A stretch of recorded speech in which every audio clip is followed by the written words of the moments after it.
It's a new day again, and this time nandito si Papa sa bahay dito sa Baguio City. So si Papa pala is nagfa-farm siya and madalang siyang mapunta dito sa Baguio, guys. Pupunta lang siya dito kapag gusto niyang bumisita, meron siyang gustong bilhin na spare parts ng kanyang tractor or kaya naman any equipment na ginagamit niya dun sa farm, no? Or kadalasan yan, nagpupunta siya dito dahil nag-harvest siya. So this time, nag-harvest siya ng mga cabbages. Kaya meron din siya mga inuwi kanina na cabbages dito sa bahay, no? Medyo madami nga yung naiuwi niya. So si Papa pala, ang location ng kanyang farm is in Madayman, Kibungan. So kung hindi nyo pa alam yung Madayman, no? Yung Madayman is part ng Benguet. Sa Benguet pa rin siya. And this is the highest, one of the highest mountain, if not the highest mountain, kung hindi ako nagkakamali, dito sa Benguet. So sobrang lamig dun, guys. Obviously, it is higher than the highest point in Atok kasi yung Atok is highway lang siya. Pero dun sa Madayman is dun talaga maraming nakatira din at dun yung mga farmers natin.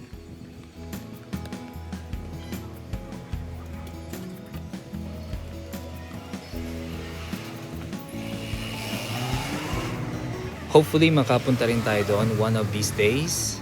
And sana kapag dumating yung panahon na yun, nandito rin ang aking wife para naman matour niya tayo around the place, no? Kasi mas familiar siya doon sa location or sa may place na yun. We've stayed there pala for 3 months back then, nung wala pa kaming anak, at naranasan ko rin mag-farm. Yes, that was my first time doing farming work. Mahirap siya pero enjoyable.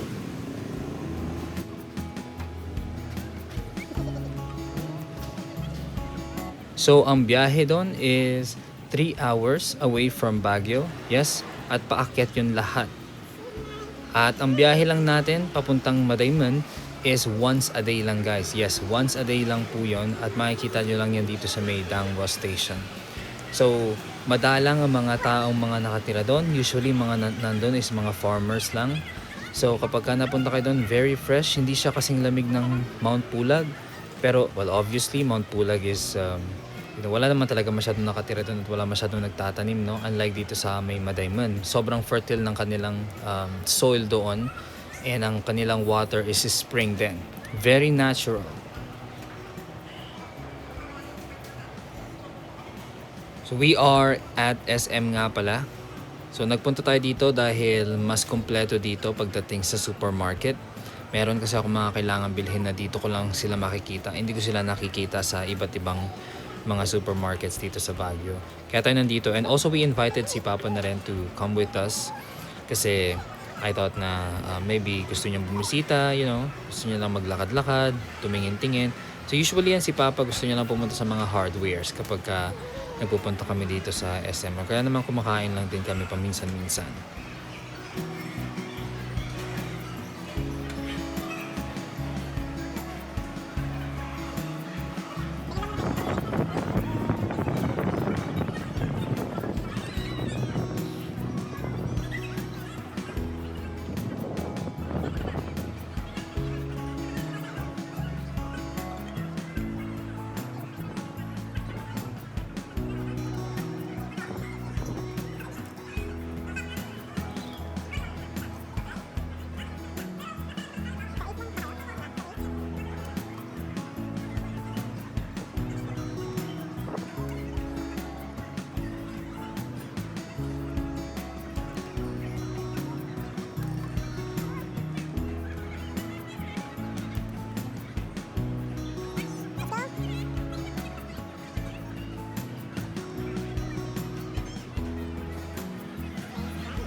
Ano meron ngayon sa atin dito? Ayan, meron silang pa dance, I don't know, maybe dance lesson.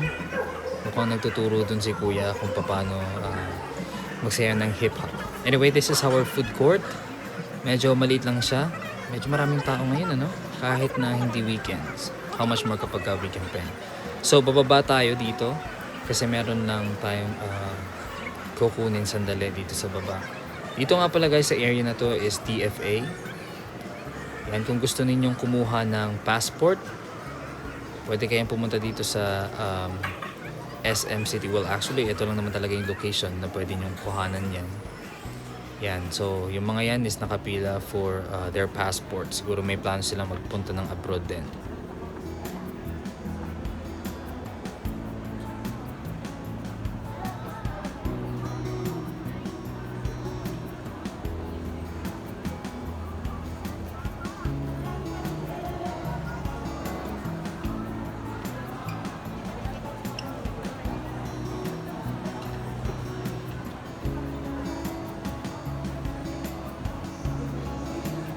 Taas tayo pa. Taas tayo.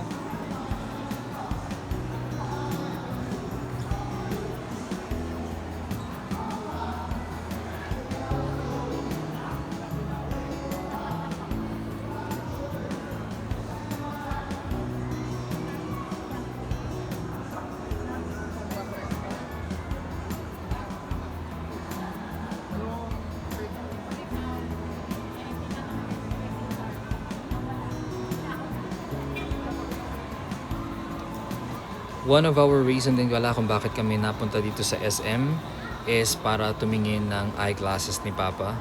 Kasi meron siyang eyeglasses pero nasira yung kanyang frame. I think naupuan niya yata. So gusto niya sanang ipaayos lang.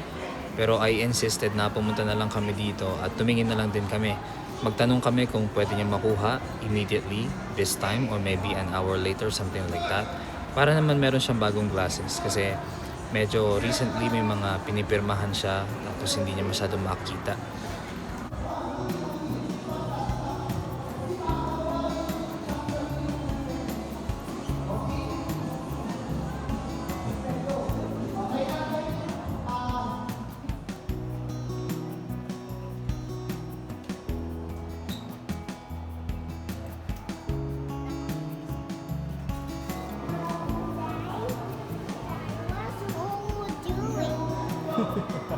Look at your lolo, bro.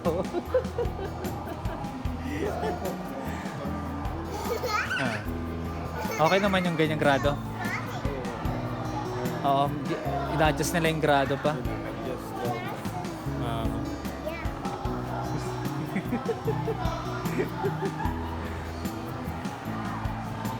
So gusto niyo yung ganong frame din, ano? Yung ganong style na frame, no?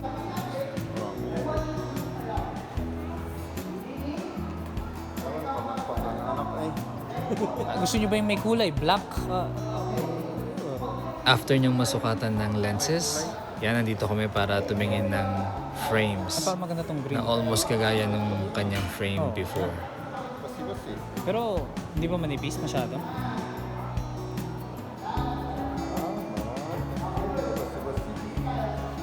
Basta sakto naman, sakto. Sakto sa mukha niyo. Oh. Ano siya, magkano? 3,900. Ay, 3,000. Same. Similar.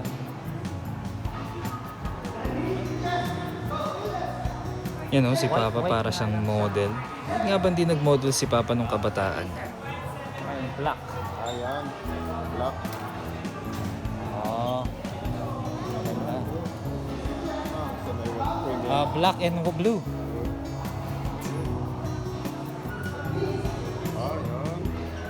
Ayan. Ganda? Sakto naman. Black. Oo, sakto. Ayan.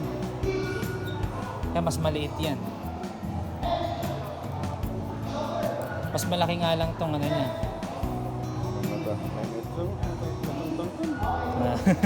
Try nyo.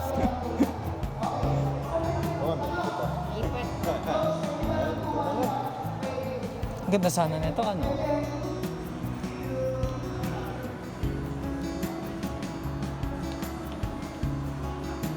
So available naman daw yung frames and yung lenses. So pwede namin makuha yung salamin within an hour. Kaya papalipas lang muna kami ng time guys dito sa SM, no? Punta lang muna kami dito sa Toy Kingdom kasi nandito yung gusto ng anak kong laging pinupuntahan. And si Papa, diretso lang din siya dun sa hardware na malapit dito.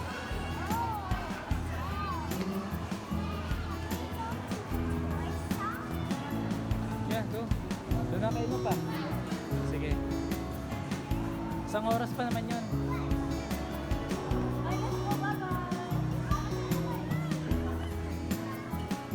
So, we'll stay here for 25 to 30 minutes. Bigyan ko lang muna siya ng time para makapaglaro naman siya. So, specifically itong Toy Kingdom na to, you can play Legos for free. Ayan, ganyan ano. Kaya, pabayaan ko lang siya na ganyan. Oops. Oh, okay. Nanulak ang ating kaibigan. Going back, so pabayaan ko lang muna siya dito maglaro for some time, and then kapag time's up na, so he understands most of the time na kailangan na rin namin lumabas or kailangan namin umuwi. Kaya ina-update ko siya about the time from time to time para naman hindi niya ma-feel na ayaw ko siyang palaruin dito or kaya naman bigla ang aalis na lang kami, di ba? Para alam niya kung ano yung mga nangyayari.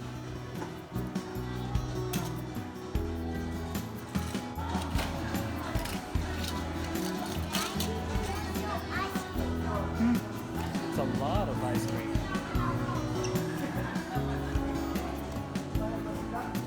So ever since nung bata pa yung aming anak, hindi namin siya sinanay na bilhan ng napakadaming laruan. Iilan lang yung mga laruan niya. So maganda na rin yun guys kasi it's a way for him to be trained na maging imaginative at creative sa mga laruan niya, no? And isang reason din kung bakit hindi namin siya sinanay na ganun is ayaw namin na ma-introduce siya sa concept of money at this time. Kasi napakalaking problema nun, no? Kapag pumupunta ka sa mga ganitong shops, ang intindi palagi or ang alam lagi ng mga bata is, oh, may pera tayo, punta tayo dito, pwede tayong bumili ng laruan. So never yun na-introduce sa kanya. Kaya kapag pumupunta kami dito ever since, is hindi rin talaga siya nagpapabili. Titignan-tignan niya lang, wow, what is this? Let me check it out, like that. Tapos kapag katapos nun, aalis na lang din kami. So kumbaga parang wala siyang concept na pwede palang bilhin yung mga laruan dito. And sa mga toy stores naman na walang ganitong mga toys na you can play for free, usually dadaan lang kami tapos aalis na din, no? Na-experience na namin yun sa Singapore multiple times dahil wala siyang makitang pwede niyang malaro for free. Lalabas na lang din kami later on, no? After namin tumingin-tingin sandali. So ganun lang guys, napakadali niyang i-manage.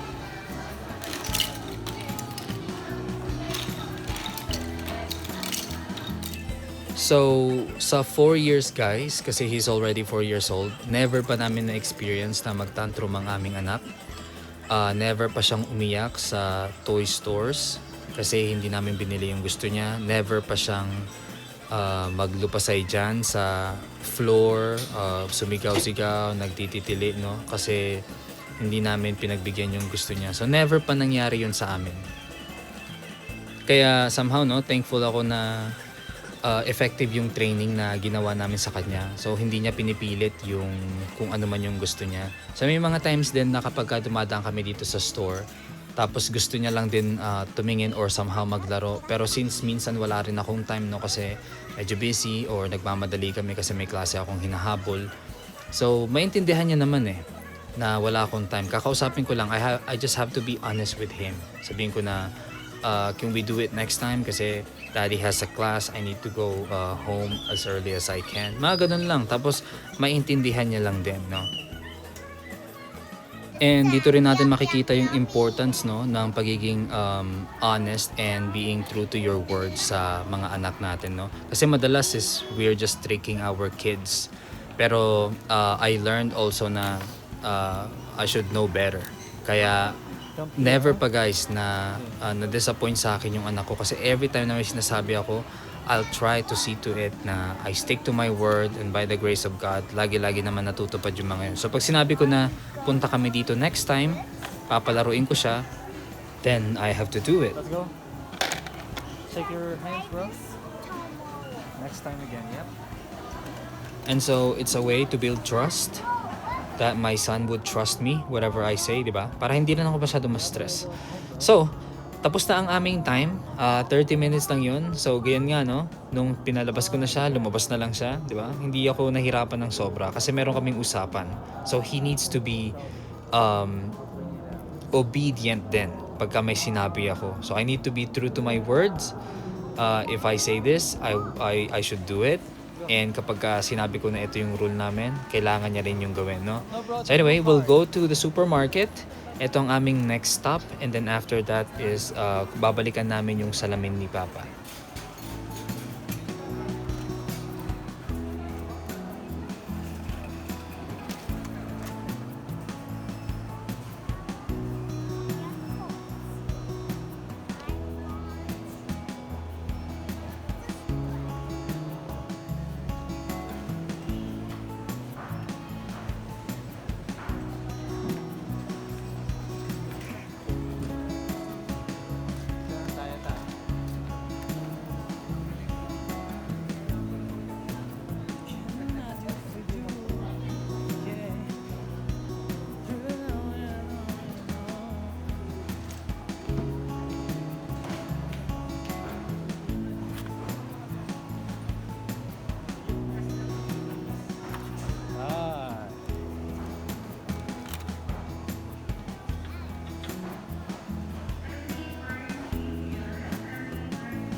After nga namin mag-supermarket, kailangan namin bumalik sa taas para kunin yung salamin ni Papa.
After everything nga is pauwi na rin kami. So antay lang kami ng taxi dito sa taxi bay. Hindi naman masyadong madami ang tao ngayon. And since na-mention ni Papa na kailangan niya magbawas ng sugar, I just decided na lang din na hindi na lang bumili ng merienda sa labas, kundi gumawa na lang ng sandwich sa bahay.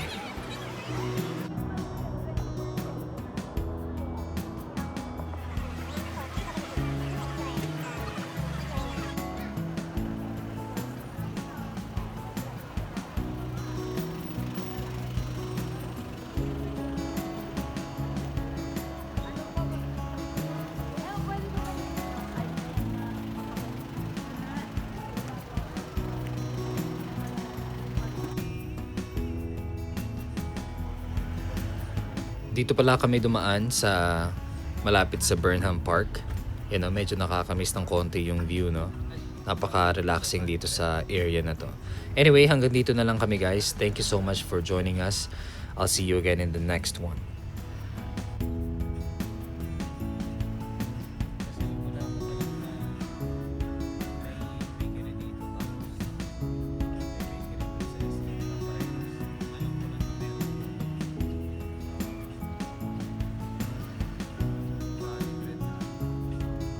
Thank you for watching. Subscribe our channel.